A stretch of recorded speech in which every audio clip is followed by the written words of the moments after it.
નમસ્કાર ગુજરાત, તાજા અને ખૂબ જ અગત્યના મોટા સમાચાર। સીઆર પાટીલ ગુજરાતમાં ઉમેદવારી ફોર્મ ભરવાનું ટાળ્યું। ગુજરાતમાં ભાજપને મોટો ફટકો, તો લોકસભાની ચૂંટણી નહીં લડે। પીએમ નરેન્દ્ર મોદીના વિશ્વાસને લઈને મોટા સમાચાર જાણતા પહેલા તમે જો ચેનલમાં નવા હો તો ખાસ મિત્રો આપણી ચેનલને ફટાફટ સબસ્ક્રાઇબ કરી લેજો, કારણ કે રોજના તાજા અને ઉપયોગી સમાચાર આખો દિવસના સમયસર મેં તમને આપતા રહીશું। વિડીયો પસંદ આવે તો લાઈક કરી દેજો અને વધુને વધુ આપના મિત્રોને ઝડપથી મોકલી આપજો। મને વિશ્વાસ છે કે તમે જીતીને આવશો। પીએમ નરેન્દ્ર મોદીએ પ્રથમ તબક્કામાં ચૂંટણી લડી રહેલા ભાજપ અને એનડીએના તમામ ઉમેદવારોને પત્ર લખ્યો છે। પીએમ મોદીએ લખ્યું કે મને વિશ્વાસ છે કે તમે લોકોના સંપૂર્ણ આશીર્વાદ લઈને સંસદમાં આવશો અને દેશવાસીઓની આશાઓ આકાંક્ષાઓને પૂર્ણ કરવા માટે દરેક શક્ય પ્રયાસ કરશો। તમારા જેવા ઉર્જાવાન સાથીઓ મને સંસદમાં મજબૂત કરશે। આ ચૂંટણી આપણા વર્તમાન અને ઉજ્જવળ ભવિષ્યના નિર્માણની સુવર્ણ તક છે।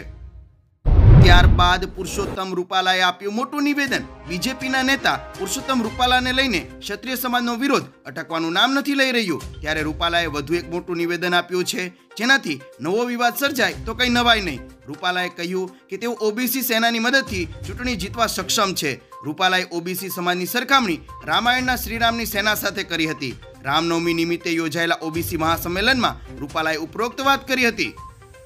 આગળના મહત્વના સમાચાર। લોકસભા ચૂંટણીમાં ભાજપમાં ઉમેદવારી પત્ર ભરવાનો કાલે છેલ્લો દિવસ છે, જેને લઈને ભાજપના નેતાઓ પૂરો ઉત્સાહ જોવા મળી રહ્યો છે। આજે ગુજરાતમાં બીજેપી પ્રમુખ સીઆર પાટીલ તેનું ઉમેદવારી પત્ર દાખલ કરશે। આ અગાઉ તેઓ નવસારી ખાતે ભવ્ય રોડ શોનું આયોજન કરશે। તેમાં રોડ શોમાં સીએમ ભૂપેન્દ્ર પટેલ સહિત સુરત અને નવસારીના વિધાનસભાના ભાજપના નેતાઓ પણ હાજર રહેશે।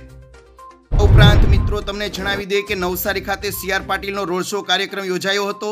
આ રોડ શોમાં લાખોની મેદની અને કાર્યકર્તાઓ જોડાયા હતા। ભાજપની આ જંગી રેલીમાં કચ્છની કોયલ એવી ગીતા રબારી અને ગુજરાતનું ગૌરવ એવા લોકગાયક કીર્તિદાન ગઢવી પણ રમઝટ બોલાવી હતી। રેલીમાં સીએમ ભૂપેન્દ્ર પટેલ, ગૃહમંત્રી હર્ષ સંઘવી સહિત અનેક ભાજપના નેતાઓએ હાજરી આપી હતી। રેલીને લઈને આખા નવસારી શહેરને શણગારવામાં પણ આવ્યું હતું। આગળના મોટા સમાચાર। સીઆર પાટીલે ઉમેદવારી ફોર્મ ભરવાનું ટાળ્યું। આજે નવસારીમાં જંગી રેલી બાદ સીઆર પાટીલ પોતાની ઉમેદવારી ફોર્મ દાખલ કરનાર હતા। નવસારીમાં જંગી રેલી નીકળ્યા બાદ લાખોની સંખ્યામાં કાર્યકર્તાઓ જોડાયા હતા। જોકે સીઆર પાટીલને લઈને સમાચાર આવી રહ્યા છે કે તેણે ઉમેદવારી ફોર્મ ભર્યું નથી। ઉમેદવારી ફોર્મ ન ભરવાનું કારણ હતું કે રોડ શો દરમિયાન વિજય મુહૂર્ત નીકળી જતા ફોર્મ ભરવાનું ટાળ્યું હતું। ખાસ એ મિત્રો છે કે સીઆર પાટીલ આવતીકાલે પોતાનું ઉમેદવારી ફોર્મ દાખલ કરશે।